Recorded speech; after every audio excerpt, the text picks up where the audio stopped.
వారి కష్టకాలం యెహోవాకు మొరపెట్టి ఆయన వారి ఆపదల్లో నుండి వారిని విడిపించి. ఇదే వచనం మీకు ఈ అధ్యాయంలో 3 సార్లు కనబడతారు. తర్వాత 8వ వచనం చూడండి, ఆయన కృపను బట్టి నరులకు ఆయన చేయు ఆశ్చర్య కార్యములను బట్టి వారి యెహోవాకు కృతజ్ఞతాస్తుతులు చెల్లించుగాక. ఇది 8, 15, 21 ఇంకా ఈ అధ్యాయంలో 4 సార్లు మనకు కనిపిస్తూ ఉంటారు. ఆయన మనం పెట్టిన మొరని వినే దేవుడు అంతేనా. ఆయన వారి ఆపదల్లో నుంచి వారిని విడిపించాడు. వారి కష్టకాలంలో ఆయన మొరపెట్టినప్పుడు ఆయన వారి ఆపదల్లో నుంచి వారిని విడిపించాడు. వారికి ఎందుకు ఆపద వచ్చింది అంటే చూడండి 10వ వచనం, దేవుని ఆజ్ఞలకు లోపడక తీర్మానము ధృవీకరించినందున బాధ చేతను ఇనుప కట్ల చేతను బంధింపబడిన వారే చీకటిలోను మరణాంధకారంలోను నివాసం చేయవారి హృదయం. వినండి వాక్యాన్ని జాగ్రత్తగా. దేవుని మాటలకు లోబడకపోతే, దేవుని ఆజ్ఞను, మహోన్నతుని ఆజ్ఞను లేకపోతే ఆయన మాటను మనం వినకపోతే, ఆయన ఏది చెప్పాడో దాన్ని లోబడి ఆచరించకపోతే, అంటే ఒక అప్లికేషన్ అనేది లేకపోతే ఖచ్చితంగా మనం బాధ చేత, కట్ల చేత, చీకటి చేత, మరణాంధకారం చేత మనం బాధపడాల్సిన పరిస్థితులు వస్తాయి. అలాగ బాధపడకుండా ఉండడం కోసమే ముందుగా ఆయన చేసే ఆజ్ఞలు, మాటలు అవన్నీ ముందుగా ఆయన చెప్తారు.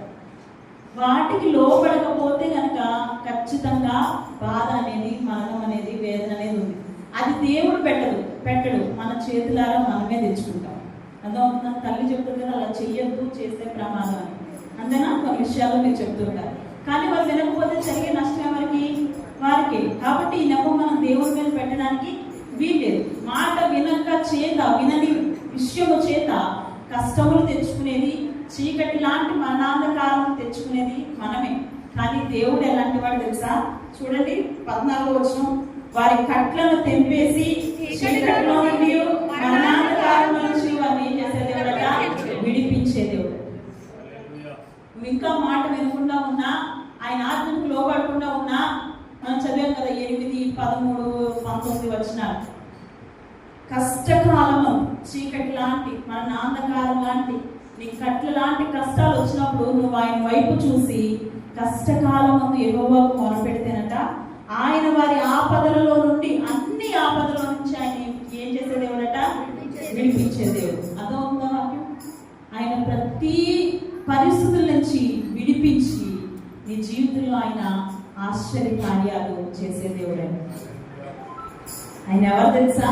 ఆయన ప్రేమమయుడు, ఆయన దయగలిగిన దేవుడు, ఆయన ఆదరించే దేవుడు, ఆయన సేద తీర్చే దేవుడు, నీ ప్రతి అపాయం నుంచి తప్పించే దేవుడు, నీకు అన్నం పెట్టే దేవుడు, నీ ఆకలి తీర్చే దేవుడు, నీ కట్టుకోవడానికి బట్ట ఉందే నీ ఒంటి మీద, అది ఆయన ఇచ్చిందే. నివసించడానికి ఇల్లు ఇచ్చాడే, అది ఆయన ఇచ్చిందే. నీ లోపల ఊపిరి కొనసాగుతుందే, అది ఆయన ఇచ్చిందే. ఆయన ప్రతి దినము నీకు మేలు చేస్తున్నాడే, అది ఆయన ఇచ్చిందే. నువ్వు ప్రతిదినం ఉద్యోగం చేస్తున్నావే, అది ఆయన ఇచ్చిందే. అన్ని ఆయన ఇచ్చినవే, ఏది నీది కాదు, అన్ని ఆయన ఇచ్చింది. ఆయన దయ కలిగిన దేవుడు, ప్రేమ కలిగిన దేవుడు అట, దీర్ఘశాంతం కలిగిన దేవుడు అట, అవన్నీ ఆయన బిరుదులు. ఆయన వాత్సల్యత కలిగిన దేవుడు అట. అన్ని అన్ని అన్ని ఇంకా ఎన్ని చెప్పుకున్న తరగనివి ఆయన గురించి అంత చెప్పిన. కానీ అన్నింటికి మించి ఒకటి చేశాడు ఆయన, ఆయన ప్రాణం కూడా ఇచ్చాడు. ఆ ప్రాణం ఇవ్వడానికి కూడా వెను తీయని దేవుడు ఆయన. నీ విషయంలో ఎంతైనా ఎంతైనా ఎంతవరకు అయినా ఒక లిమిట్ అంటూ లేదు, అంతవరకు. అర్థమవుతున్న వాక్యం? అంతవరకు నీ కొరకు వచ్చే దేవుడు. వారికి ఆపదలు ఎందుకు వచ్చినాయి అంటే వారి దేవుని మాటకి లోపడలేదు. పైన చాలా విషయాలు రాస్తున్నాను, అంతా మనకి సమయం లేదు. వారు ఎన్నిసార్లు దేవుని శోధించారు, ఎన్నిసార్లు దేవుని మాట వినలేదు. దాని ప్రకారంగా వారు తెచ్చుకున్న కష్టాలు అవన్నీ. కానీ వారు మొరపెట్టిన వెంటనే రాయబడింది అక్కడ 3 సార్లు రాస్తారు. వారి కష్టకాలం ముందు యెహోవాకు మొరపెట్టిన వెంటనే ఆయన ఏం చేశాడంట? వారి ఆపదలో చదవండి, ఏం చేశాడు ఆయన? వారి ఆపదలో నుంచి వారిని విడిపించాడు. ఆయన విడిపించే దేవుడు, ఆయన విమోచించే దేవుడు. నువ్వు ప్రార్థిస్తే ఆ ప్రార్థనకు జవాబిచ్చే దేవుడు. నువ్వు అడిగితే ఆ అక్కను తీర్చే దేవుడు ఆయన. నువ్వు మనవి చేస్తే ఆ మనవి ఆలకించే దేవుడు. ప్రార్థన విని ఊరుకునే దేవుడు కాదు, ప్రార్థనకు జవాబు ఇచ్చే దేవుడు. నువ్వు మొరపెడితే, వారు మొరపెట్టారు, విడిపించారు. 2 పదాలు కిందనే ఉన్నాయి, చూసారా? ఆయన అబ్జర్వ్ చేశారు వాక్యాన్ని. మొరపెట్టిరి విడిపించను, మొరపెట్టిరి విడిపించను, మొరపెట్టిరి విడిపించను. నువ్వు మొరపెడితే, నువ్వు ప్రార్థన చేస్తే, నువ్వు ప్రార్థిస్తే ఆలకించే దేవుడు, నీ ప్రార్థనకు చెవి యొగ్గే దేవుడు.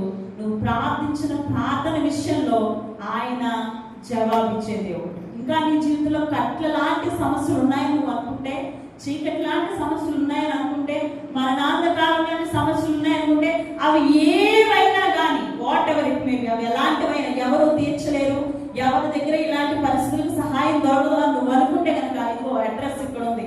ఆయన దగ్గరికి వచ్చి ప్రార్థిస్తే ఆయన ప్రతి సమస్యకు జవాబు ఇవ్వగల దేవుడు. ఆ కట్లను తెచ్చివేయగల దేవుడు, చీకటిని వెలుగుగా మార్చగల దేవుడు, మరణాంధకార పరిస్థితులను జీవముతో నింపగలిగిన దేవుడు. ఆయన విడిపించుటకు సమర్థత కలిగిన దేవుడు. ఇలాంటి దేవుడు నువ్వు ఎక్కడా తెచ్చుకోలేవు.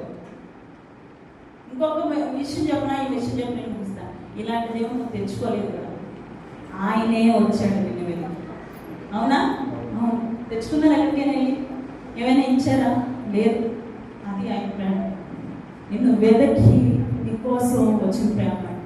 నువ్వు వెళ్ళలేదు ఆయన దగ్గరికి, నేను వెళ్ళలేదు ఆయన దగ్గరికి, నువ్వు కావాలని నేను పరిగెట్టలేదు ఆయన దగ్గరికి. ఆయనే పరుగెత్తి, ఆయనే అలాంటి చీకటి అంధకారంలో ఉండిపోకూడదని ఆయనే నిన్ను నన్ను వెదకి వచ్చి విమోచించిన ప్రేమ ఆయనది. అందుకే అందరూ కలిసి ఏమని చెప్పాలని చూడండి, 1వ వచనం, యెహోవా దయాళుడు, ఆయనకు కృతజ్ఞతాస్తుతులు చెల్లించండి అని చెప్పి తూర్పు నుండి, పడమటి నుండి, ఉత్తరం నుంచి, దక్షిణ నుంచి, 4 మూలల నుంచి అందరూ వచ్చి ఏం చెప్పాలంటే తెలుసా? యెహోవా దయాళుడు, ఆయనకే కృతజ్ఞతాస్తుతులు చెల్లించండి. అందరూ కలిసి చెప్పాలట. ఎందుకంటే ఆయనకే చెల్లాలి అవన్నీ స్థుతులన్నీ, ఆయనకే, అన్నింటికీ ఆధారం ఆయనే కాబట్టి అన్ని స్థుతులు ఆయనకే చెల్లాలి. చెప్పండి, యెహోవా దయాళుడు. గట్టిగా చెప్పండి, యెహోవా దయాళుడు, ఆయనకే కృతజ్ఞతాస్తుతులు చెల్లును గాక. యెహోవా దయాళుడు, ఆయనకే కృతజ్ఞతాస్తుతులు చెల్లును గాక. ఆయన కృప అందరి మీద ఎల్లప్పుడూ నిలుచును గాక. ఆమేన్. ఆరాధన చేసుకుందాం. ఆయన ప్రార్థన ఆలకించే దేవుడు, ప్రార్థనకు జవాబిచ్చే దేవుడు. ఆయనకి ఎన్ని విడుదల చూడు, అవన్నీ నీకే. ఆయన విడిపించేది నిన్నే, ఆయన రక్షించేది నిన్నే, ఆయన సేద తీర్చేది నిన్నే, ఆయన ఆకలి తీర్చేది నీకే, ఆయన అవసరాలు తీర్చేది నీకే. ఆయన ఉన్న విడుదలని నీకే ఆపరించే దేవుడు. ఆయన నీ అవసరం తీర్చడం కోసం, నిన్ను ఆదరించడం కోసం ఆయన ఆశ్చర్య కార్యాలు చేసే దేవుడు. ఎవరికి? నీకే. నీకే ఆయన ఆశ్చర్య కార్యాలు చేసేది నీకే. ఆయన సంతృప్తి పరిచేది నిన్నే. ఆకలి కొననివ్వకుండా ప్రాణమును సేద తీర్చేది ఆయన నిన్నే. ఆశలు తీర్చేది ఆయన నీకే. అన్ని సమస్తమును పాపి అయిన మనిషికి చేసే దేవుడు ఆయన. పాపి అయిన మనిషిని ప్రేమించి ఆయన అన్ని అవసరాలు తీర్చే దేవుడు.